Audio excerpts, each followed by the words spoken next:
We're going to get started right now, and I'm going to intro our awesome creators in no particular order.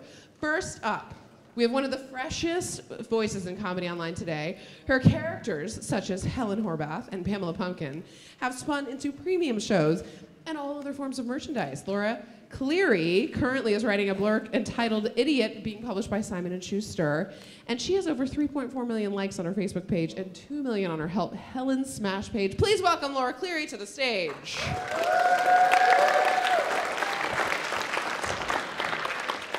You were right there. Amazing. Next up, Peter Hollens is an American entrepreneur, educator, pop singer, and producer. In December of 2017, he launched the Hollens Creator Academy that teaches aspiring creators the key to entrepreneurship skills and strategies needed to live their passion in the digital age. He has 1 million likes on Facebook and 1.7 on his legendary Voices page. Please welcome Peter Hollens. Thank you. Next up, Anna Brisbane, aka Brizzy Voices, is a screen and voice actress based in LA. She trained at NYU. And she can do any voice imaginable. She famously has done impressions for all 151 Pokemon characters, as well as all the Disney princesses. She has 314,000 likes on her page, but 55,000 on her watch show page. Please welcome Anna Brisbane.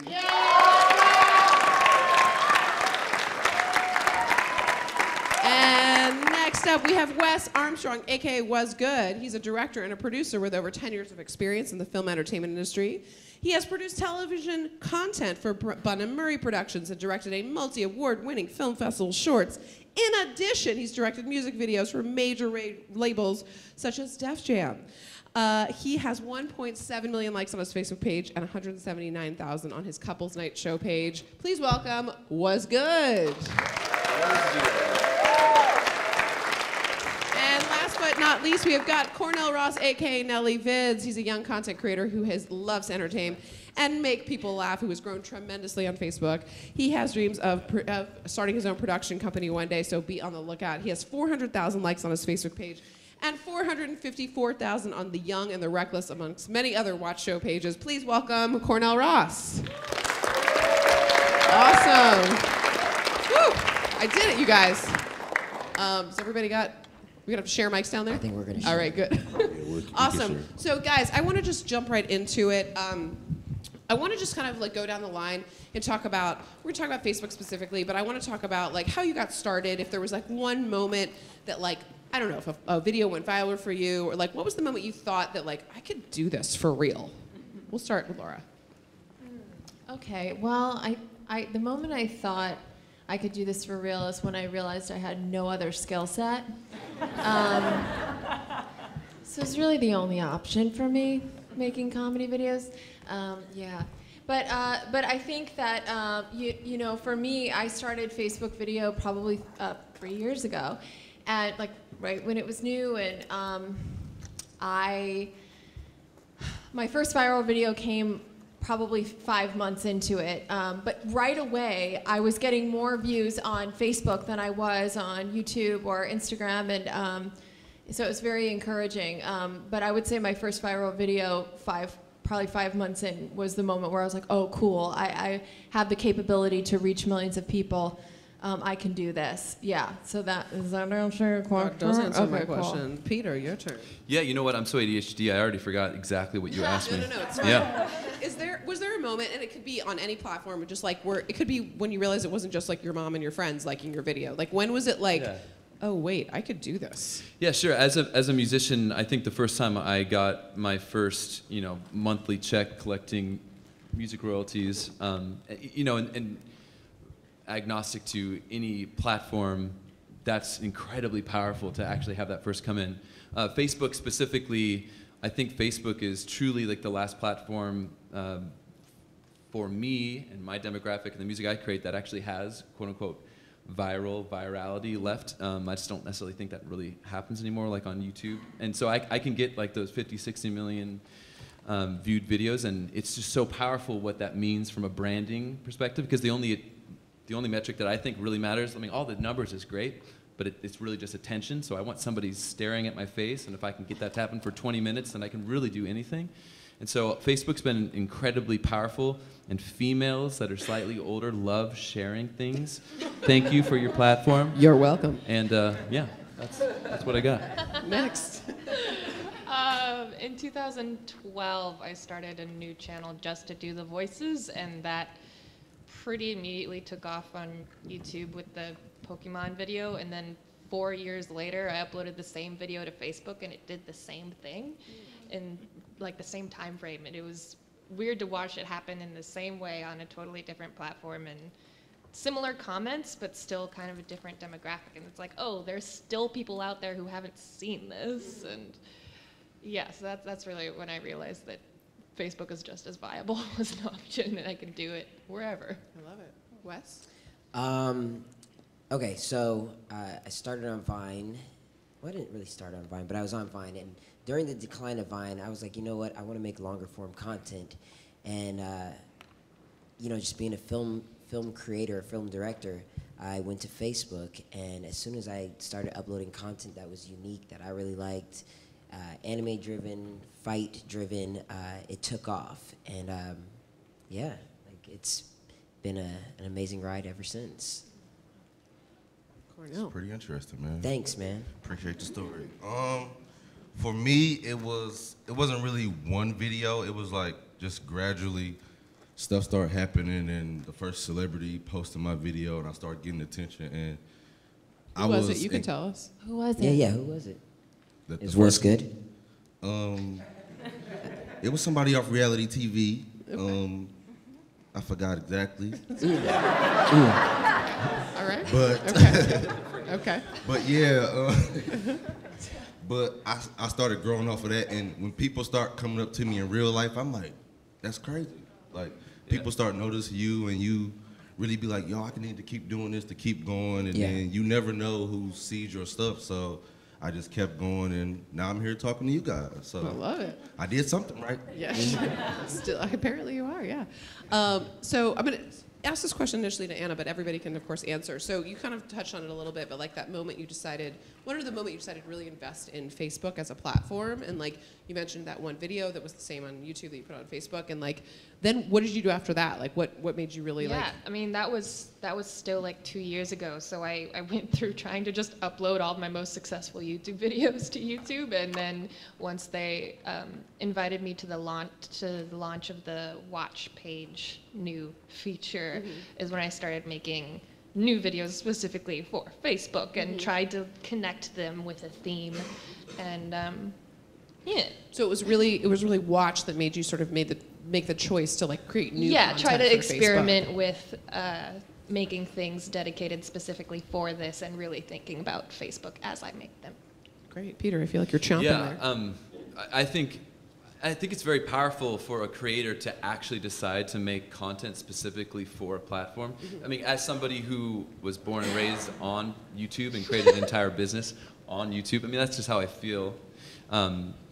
When I did finally start my watch channel, I had access so many months before. I'm still kicking myself I did start earlier. But just knowing how incredibly powerful that it's been, and how well it's worked, and how much power utilizing Messenger and bot technology and incorporating it within Watch has been. God, I love Watch, and I really want you guys to just go ape crazy in your engineering power and your time investment, because I think it's really powerful. We're working on it. I love that. I want to get back to that, but anybody else want to sort of just talk about the moment where they really tried to decided to really invest in Facebook, and like what were the steps around that? I think that Facebook just lends itself to a community of people that like to share. You know, it's so easy. This is the only platform I think that has that share button that's so easy just to press. And you know, I find that people on Facebook aren't as lazy as other platforms. YouTube, it's hard to share stuff. You have to copy the link, then take that link and send it in a text, and it's a long road, and people are lazy. You know, like I think Facebook, you know, it opened up a whole new world. It honestly really changed. It changed my life, and it changed the way I do a lot of things.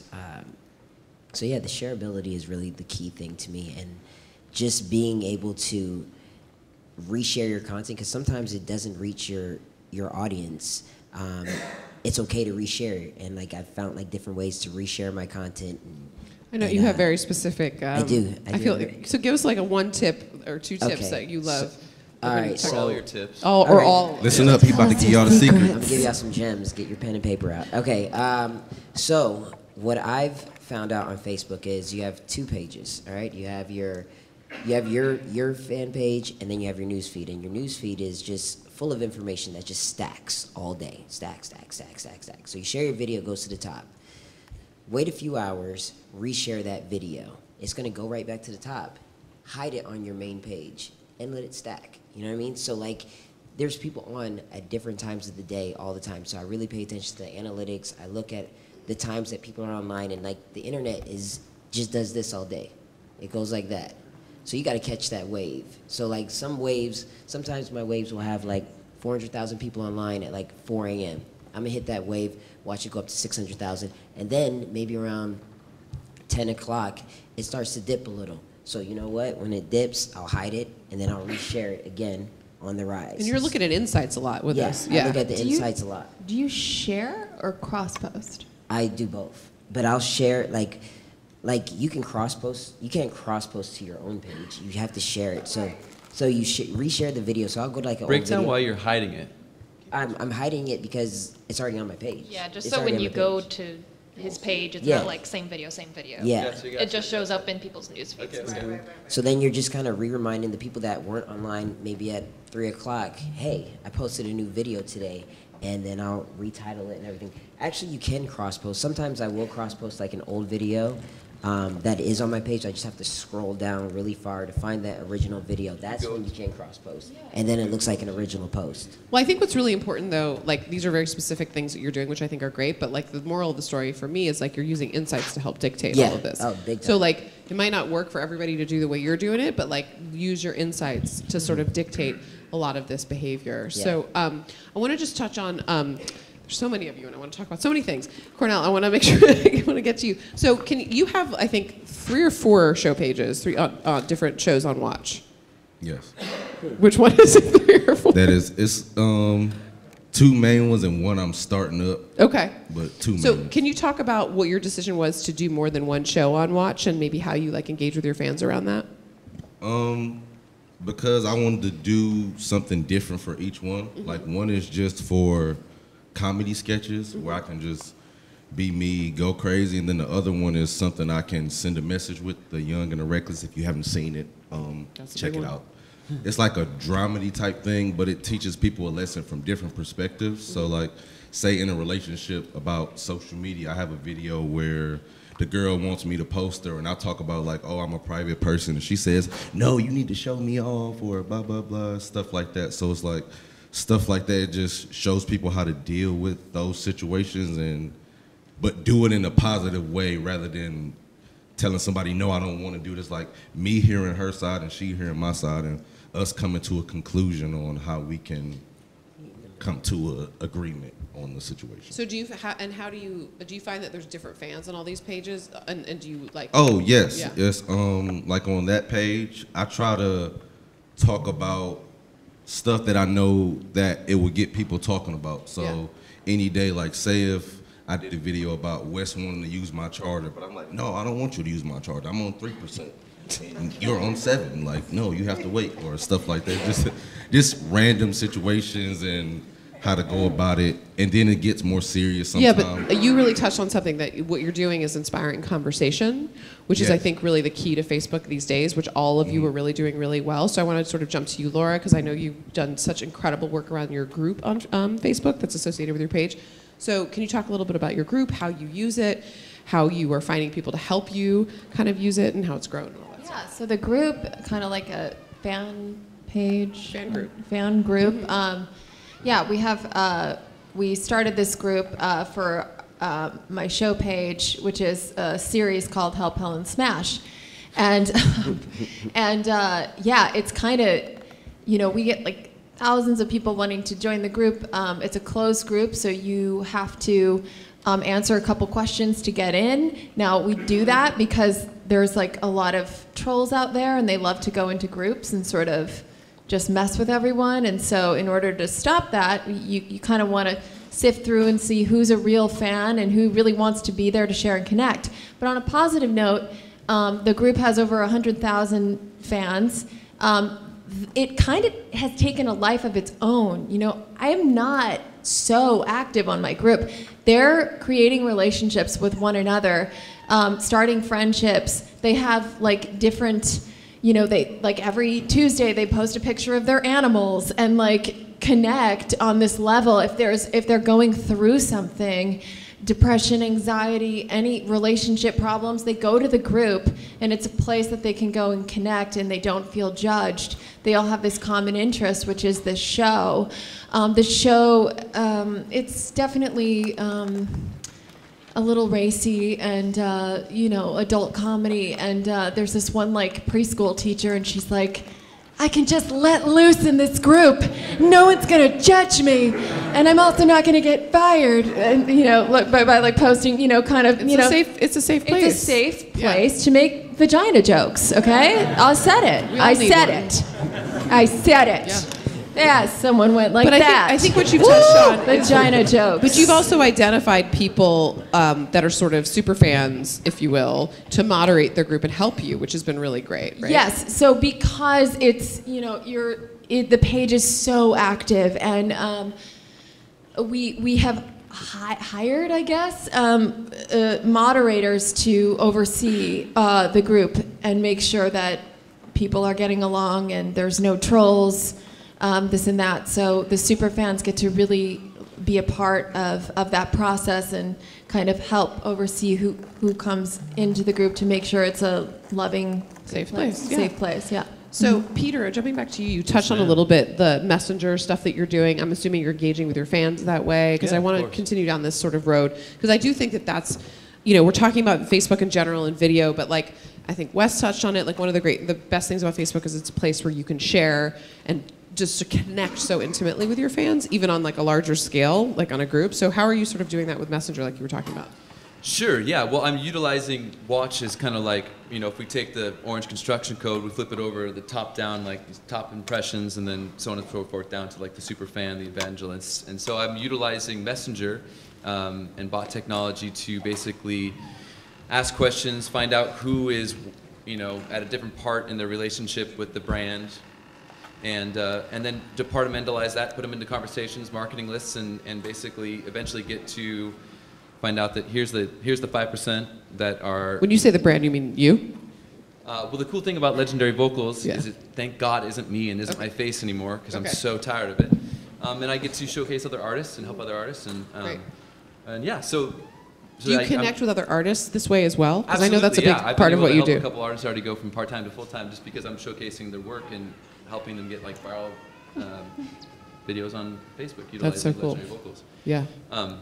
But yeah, the ecosystem that Facebook allows us to have, you know, obviously like your guys' entire ads situation is by far the best on the internet. And So you're utilizing ads a lot. when necessary, yeah. Yeah. I mean, like for instance, I released a folk album this week. You know, really, really great 6-figure sales. 80% of it all came direct, literally from Legendary Vocals, pushing them through a bot. 70% of the content has already been released the last 5 years. I just repackaged, repurposed, and probably going to be #1 on Billboard and Americana Folk next week. I mean, that doesn't sound. I think it's a terrific example of how Yeah. powerful your platform truly For sure, is. for sure. I'm going to leave time for you guys to ask some questions too, so start thinking about those. So Anna, how are you, tell us more about like what you're doing on Facebook specifically sort of versus other platforms, and if it's around engaging with fans or anything like that. I'm still trying to figure out what needs to be different and what is most effective. Something like utilizing Messenger is really smart and cool and interesting. That's something I used to do in like 2012 when I was starting to have a Facebook fan page and everything, and I would message people and be like, hey, my video's coming out, but the numbers were so much smaller then that I could just do it manually and it was no big deal. But the idea of being able to still do that with the larger numbers is very intriguing. See, everybody's learning here.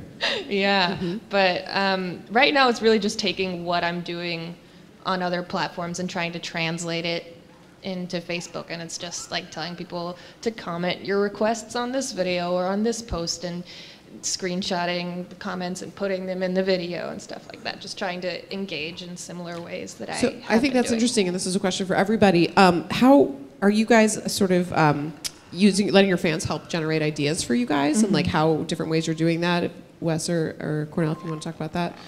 What was the question? Like, how much, if at all, are fans influencing your ideas? Do you sort of crowdsource ideas sometimes? Oh, yeah. Like, how does that sort of Definitely. work? I love to talk to the fans, and sometimes I'll ask them like, "Hey, is there things that you want me to do different?" Well, I don't talk as me. I talk as the page, and I'm like, "Is you like exactly what do you do? You post it like I'll go into the group. Okay. You know, I'll go into the group and I'll ask people there. You have a group connected to your show page. Yeah. The group connected to the show page. I'll ask people inside there, and sometimes I'll do polls. You know, like since my page is couples night and is dealing with relationships, I'll say, what are some of the experiences you've experienced? What are things that you'd want to see translated? A lot of people have been giving me a lot of feedback. They want to see the experience on my show from a girl's perspective, you know, the girl's perspective to the guys. So that's something I'm toying around with, even though like the guys are the main cast of the show. I love that. They really want to see like, yo, what if we flip this idea? So that's one that I am playing around with. I just want to get it right. Go ahead. I'll say quickly, I actually, the lead character of my show page, when I first started her, I didn't have a name for her. And I went on Facebook Live and was like, guys, let's name this character. And everyone was like typing out names that they thought the character should be. And someone said, oh, Helen. And I was like, ooh, I like that. And then, what's the last name, guys? And all these people are writing this last name, that last name. And someone wrote Horvath, Helen Horvath, perfect, done, sold. So it's like totally like fan created on a live. I love it. So it's really, it was on a live. Okay. It was on a Facebook Live. Yeah. I love that. So it's So her really, last name is Horvath? Yeah, Horvath. Yeah. It's incredible. Bag. No, not Horbag. That's Horvath. good too. That's kind of good. Yeah. Horvath. Yeah. Yeah. Horvath or Horvath. Horvath. Anyway, it was just on a live, but it's. No, I love that. Cornell, do you let the fans sort of influence the stuff that you're doing? Yes, I'll make a post and ask them like, would you like to see longer videos, or what would you like to see an actual storyline? And I'm actually working on like making a short movie for my watch page. It'll be like a dramedy type thing, so be on the lookout. Just structuring it to make it right, because I want it to be good and I want it to feel real. So I just been working on that to try to put that out. So yes, it's important because that's the audience. So you want to know what they want to see. So asking questions and actually listening and doing what they say can help, because now they feel like, oh, he actually listens, so we can give more opinions and watch more stuff like that. Can we talk about length of video? Like, because I know some of your videos have gotten longer, and like that's helped you guys out. I know, Wes, you've talked to me a little bit about that. If anybody else has anything to say about that, or you want to touch on that? Yeah, I think creating in general is a good tool just to practice your craft. Since I started my watch page, it's helped me become a better director, a better editor, a better producer. And I've just, with each season, I've just stepped up my production value, just learning things from the last one.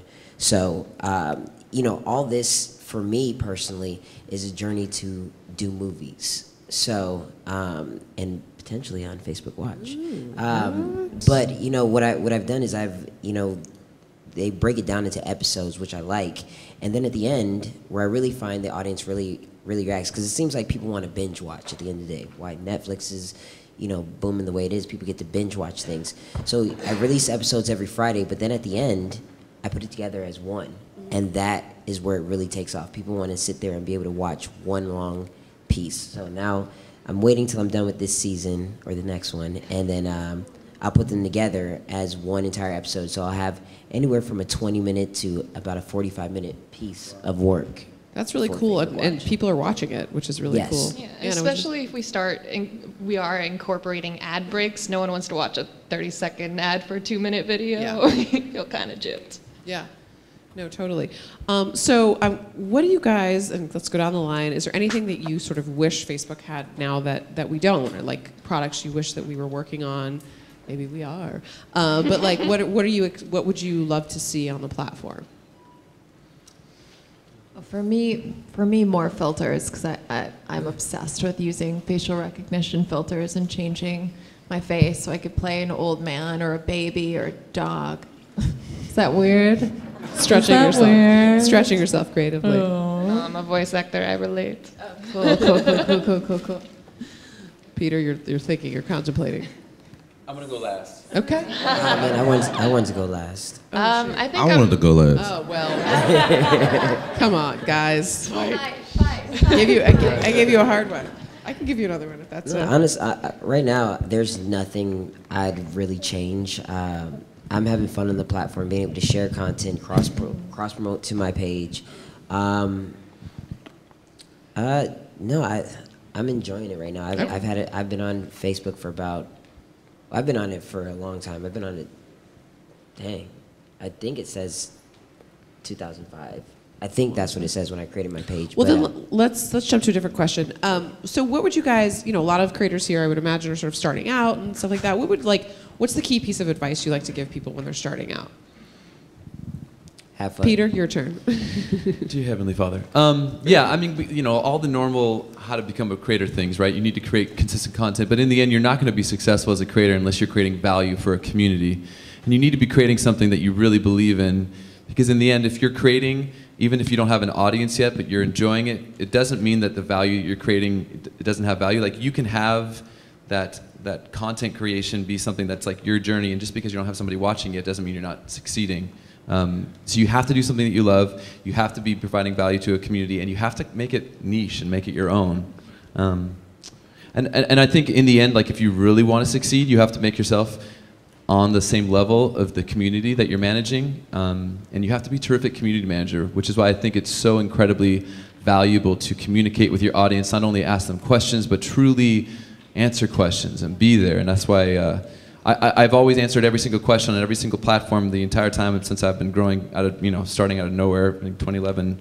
And eventually I had to automate it, and thank the Lord, messenger bots are a thing, and you can like create your own voice and utilize technology to do so. But I think it's so important to be able to be a good community manager, and you can start that really easily when you're first starting. Answer every single comment, be there, ask questions, engage. So, yeah. I love that. Yeah, I believe in the Jenna Marbles mantra of like, make what, she just says, I always just make what makes me laugh. And so make something that you would like to watch, whether it's the sort of music things that you would like to watch, or skits, or just acting weird. And I would say, to add on to that, damn, my voice deep. Welcome to the radio. No. But I would say another thing would be to don't get discouraged, because there is an audience for any type of content. Just like you might think, oh, this might be too weird, but it's some weird people in the world. Like, you're not the only weird alone. person. Like, if you want to make videos recording feet, then do it. Somebody might like it. It's people who watch people eat. So you can literally make videos about so many things. So never think like it's too dumb, unless you've been doing it for years and like nobody's watching. Then it's like, okay, now I might switch it. But don't get discouraged. Just keep going. Be consistent and stick with what you know and get better at what you do and stay in your lane. Don't try to be like anybody else, because people love authenticity. Yes. You know what I mean. Mm-hmm. Like, people love when you are authentic, when you be yourself, and people connect with you. It's the best feeling when you can be yourself and people like you for being you, rather than you putting on a facade trying to be something else. And then when you show your true self, people don't like it, because they like, you weren't acting like that last week. What happened? So always be you, stick behind your content, and just stay consistent. Yeah. Yeah, it can be really intimidating to get started, because you're like, I don't want to put up something that's bad, and I want it to be my first thing to be good and be right. But it's like, no, it's gonna suck, and that's fine. Yeah. That's good. That's how you get better, is by making more and more stuff. You can only get better by keep trying. Nobody starts off as a Hall of Fame.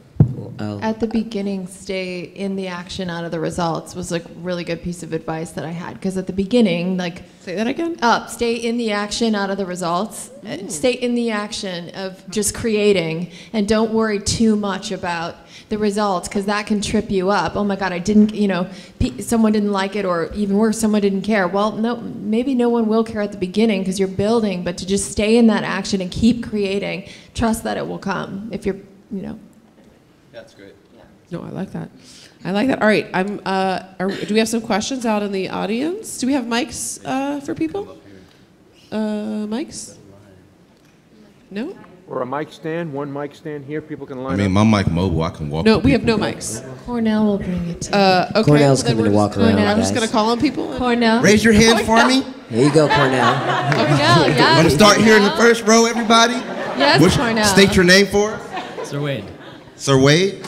Nice to meet you, Sir Wade. Sir Wade has a question. What's your question, man? Oh my God, Cornell. My question is that working? Yeah. Fired, Cornell, you're fired. Now you can share with me, Cornell. Okay. Question is, with all the different platforms and all the different audiences on each one, and all of them being slightly unique, when you have a piece of content that you want to just get out there for the value of the community, how do you treat it when you're going, you want to share it with all the different platforms, but you probably don't want to just film one thing and then just put it everywhere? Do you film different intros and swap them out? Do you do specific videos for each platform? How do you treat that? Oh, I can answer that. So what I'll do is I'll create a video for each platform. So I'll cut a 30-second for my Instagram. I'll cut a 15-second for my Instagram story with a swipe up. I'll From the same piece of IP? From the same piece of Okay. IP. And then I'll do the same thing on Twitter. So every platform is going to get a piece of that video. Then 2 weeks later, I'll upload the full video onto YouTube. So people will be able to get the full experience, and I'll direct traffic. Like I'm like, I don't know, I've got it down to a formula now, how I'll direct traffic to this page, to this piece of content that I wanted to watch, but I'll make sure it's specifically repurposed for these specific platforms. I think that there's really no way to do it wrong as long as you know like what you're going for. Each platform has a specific demographic that usually goes towards it. I really believe in accessibility. You know, George in Indiana might like Snapchat the most. Susan in Alabama is like, I'm only on Facebook, you know? So you have to know like where your audience is, where your community is, and you have to understand that, you know, like if Instagram just released this 9:16 ratio thing, then you should play around in that in those means, and Facebook, I think that's Square. like a super important point that I think that has led to the success of all of you guys. I just want to highlight is that I've been working for Facebook for 4 years.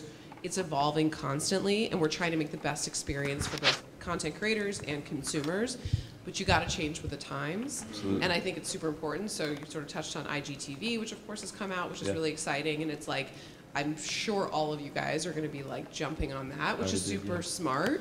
And so I just think that's a really key piece to like point out that like don't get set in your ways. Oh, you know? can't. Yeah, you won't have a career if you do. Yeah. But I mean, like, that way is brilliant. I love that, especially if you have an audience that's willing to like wait and anticipate. I really believe in releasing all at once so that it's there on wherever that person is, right? And you just have to make sure that you understand that Facebook's a scroll. The sound isn't on. As a musician, my value is my voice, I would hope. And so I'm like, turn on the freaking sound, right? And then, you know, like on IGTV, I don't know what the rules are going to be, but like I love the fact that you can turn your phone, especially for like longer form, and it goes wide angle. So like right now, if we have a ridiculous library of content, we want to be able to at least put it there so there's something there people will stay and watch. I'm going to create an After Effects file that's like, first 3 seconds, hey guys, turn your phone, you know, right? And later on, you know, if we're going to start shooting videos at 9:16, like great, but just know what platform, who's there, and then what each platform needs to succeed. Over here we have one. This message is, this question is for Lauren. Yeah. Oh no, for her. For you. For you. Facebook, I was at a panel earlier today, and I'm starting to notice that Facebook is trying to become an all-in-one go-to. And we understand it's a business that Facebook has used Instagram, and now Snapchat is becoming less popular because of Instagram. And now that you guys have the subscription service, which is now Patreon's direct competitor. What are you doing to get more content creators to push that product? Because Patreon is I mean, a lot of the content creators are, of course, they want to get paid, and ads, of course, aren't the only way, but people find it a hassle to sign up for Patreon, to create an account just to pay somebody that they Yeah, no, that's a really good question. So specifically, if you're not familiar, what he's talking about is a product that will allow people to subscribe to we call it fan subscriptions, where you can pay a little bit of money and get exclusive content and all that sort of stuff. Right now, it's in like early test phases, but just to give you an idea, just to like zoom out a little bit, we're trying to make sort of as my colleague Brie likes to say, a Chinese menu, a potpourri of all different products of different like types of options for creators to sort of potentially monetize and make money on the platform. Because we're aware, not everybody, ad breaks doesn't make sense for everybody. If you're making short content, like might not work for you. You know, subscriptions might not work for you. Branded content might not, you know, so we want to make sure that we have options for everybody that will hopefully create the best experience for creators so that they can have a viable business on the platform. And so that's really what the like logic is behind that, more than, you know, sort of like we're trying to be the competitor or whatever. It's just sort of like we have gotten the feedback that Facebook, like I want it to be my one-stop shop, so we want to provide as many options in the best possible way to creators to help them build a business. That's basically it. Right over here. Yeah. Oh, sorry, go over here. Sorry. Hey everyone, my name is João Paulo and I'm from Brazil. And I would like to know about the best format to post videos on Facebook, because 2 days ago Instagram launched a tool that it's exclusive for vertical videos, and Facebook allows 16:9 videos, 4:3 videos, and 9:16 for aspect ratios. Which one is the best to perform on Instagram? I'd love to hear what you guys, your experience is, but I can tell you we're sort of agnostic in terms of like, we love it all. Okay. So the vertical videos are going to do great on Facebook, the 16:9s, like we're the square. It all kind of works on the platform, but of course speak to your individual experiences. Yeah, I mean, scrolling through my news feed, it looks like square is the way to go on Facebook, but I'm too lazy for that. I just do my standard 16:9. Yeah, and it depends on the content really, because 16:9 is good for like certain things because you want to get a lot of stuff in the shot, of course, because it's wide, but 9:16 is a different aspect ratio, so depending on what you're doing and what you're talking about, it would depend on the content really, like what do you want to do, like to be able to pick which one is better for you, because like 9:16 is mostly like, it's only one person in the shot. So if you're doing stuff with 3 people, you can't do 9:16 because it won't fit. So like, it all depends on the content. I think if you break down by a data perspective, like what are we at now? 80% mobile on Facebook, depending upon like the country probably, but I think we're around there. yeah. I mean, so think about that, right? If we're on our phone, what looks the best? I think that's your answer. That should give you your answer. I mean, yeah, content totally is king, but like, it's going to be 90, it's going to be 95. I mean, the gray hairs die out, it's going to be even more. So God bless my parents. We only have time for a couple more questions. I think we have one right here. I I think it's on, yeah. Okay. Yeah. I wanted to ask, what goes into making good, engaging content on Facebook compared to like something like YouTube or Instagram or any other platform, or is it, do you guys think it's all just the same?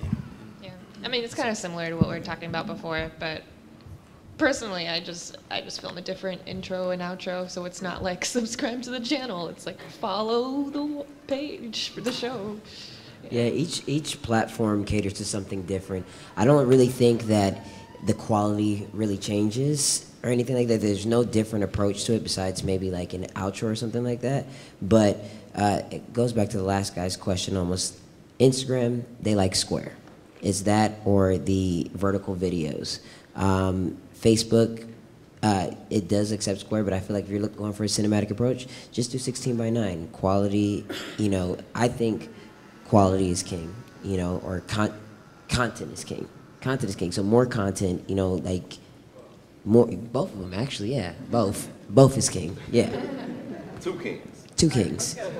One platform. King and queen. Yeah, I'm actually representing one of the platforms called In Now. We're doing news, so basically video with text. And I've been to a couple of panels presented by Facebook before, and it seems like Facebook is mostly looking for people like personalities rather than the actual channels that produce content. And my question is basically, does it mean that Facebook kind of like doesn't want these kind of platforms anymore on the feed, or you're kind of moving to this more personality-based channel, especially like since you're responsible for a partnership with talent, so I kind of like.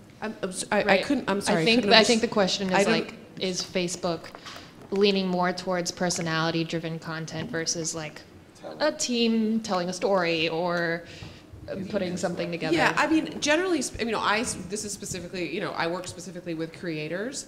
There's 2 billion people on the platform, so we are interested in all types of content. If you go to Facebook Watch, there's a total, just a variety of different types of content. So we're certainly, I think what's different is that we have really sort of taken this giant leap towards really, and in a way that's incredibly exciting for me, like creating products that are better than ever for creators. And so nothing's changed in terms of like, we don't want X or we do want Y.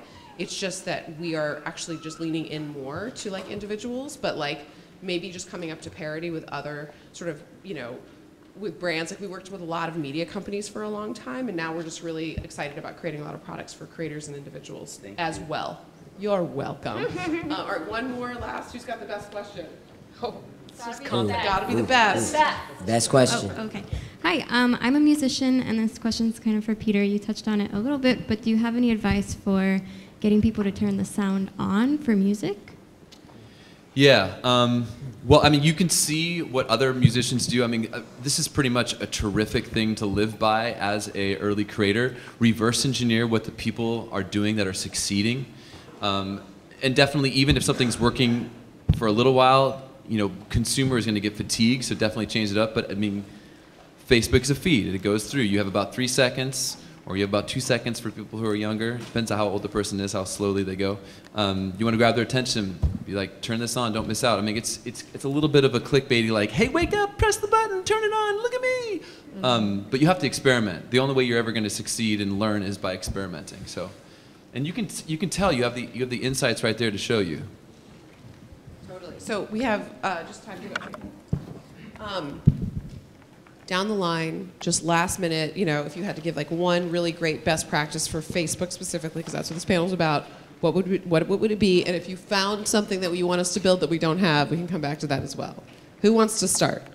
I'm going to call on Cornell. You seem so ready. One last. I wasn't ready, but. One last trick about Facebook. One last trick? One last piece, tip, trick, something you want us to build that we don't have. Like I was saying before, just be authentic, be you, be consistent. Like, that's the main thing. Because a lot of the times people, like I was saying, get discouraged and they might stop or stray away from it because it's not happening fast enough. They're like, oh, I'm not getting the numbers, oh, blah, blah, blah. It's like, numbers don't really matter.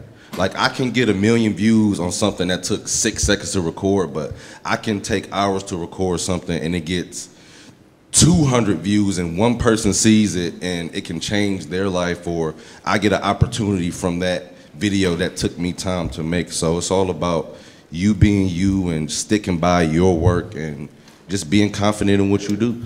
I love it. That was deep, wasn't it? Yeah. Peter, are you ready? Peter, you seem ready. Yeah, I'm ready. All right, give it to us. Basically, I urge you to go with Watch. I think it's great. I hope that you end up loving it and going crazy and double downing on creators, turning it into its own Is this app. advice for me or that? I think it's very, very important. Very, very important. Okay. As far as creators go, know what you're making, know who you're making it for, know that Facebook has a specific demographic, and like be intelligent, like innovate and change and experiment. and fail early and fail often and enjoy failing because you're going to learn, and that's the only way. And don't be scared because fear is going to paralyze you, especially when you first start. Don't care what your friends think, don't care what your family thinks, don't care what your parents think. If you want to do this, just effing do it, okay? We're all creators, we're all born creators. Society tells you to worry about XYZ, just create. The internet gives you such an incredible opportunity, have worldwide distribution. You can complain about Facebook, you can complain about whatever else, but it's a freaking gift. Be an entrepreneur and create. I love it. Don't be scared. Yes, and don't do illegal stuff. Yes, that's excellent You advice. can do what you want, but as long as it's abiding the law. I love that. Okay, Laura, you got something? Yeah, I just think take advantage. Like you were saying, like it is such a gift. We have global distribution at our fingertips. You know, there was a point in time as a creator where we couldn't afford to create, like there were gatekeepers getting in the way of us telling our stories, or, you know, it was like you had to have a certain budget or know someone, and now that's just not the case. Like you just need a phone, or, you know, to borrow a friend's phone. Like there's nothing stopping us. It's the best time in the world to be a creator. And I think to, yeah, just be able to just walk through that fear and speak your truth and stay consistent, you know? And yeah, it's just really the best time in the world to be a creator. Take advantage and have fun. Yeah. Wes, Anna? Okay. My advice is share. Repurpose your content. Shit. You know, like honestly, like you'll post a video, Yeah, I'm some people stealing may that. not see it, you know, and someone will say, yo, you posted this already, even if it's on Instagram. If I see that comment, I'm gonna be like, so? I don't care, you know what I mean? Like, I wanna share this again. I feel like not enough people have seen this. So I feel like a lot of creators sometimes get nervous, like, man, I've already posted this, you know, people don't wanna see it again. Like, you know, be fearless, repost, reshare your content, because 9 times out of 10, someone hasn't seen it, you know, and that person that hasn't seen it may want to share it, you know. Love it. Anna, I would close us say out. engage with your audience, unless they're just being jerks. Then you can ignore them or delete the comment, whatever you want to do. I would say don't engage with that, but engage with people who are being genuine and being, hi, this was good. Just like, hey, thanks for watching. And if they're being genuinely critical and trying to be constructive, listen to them and see, is this a real critique or are they just being douchebags? Perfect. We got it. One last thing. We got to go. Yeah, ignore the mean people. People are mean, so. And don't do anything illegal. All right. Yeah, no we're good. illegals, no illegals. Thanks, you guys. Thank you.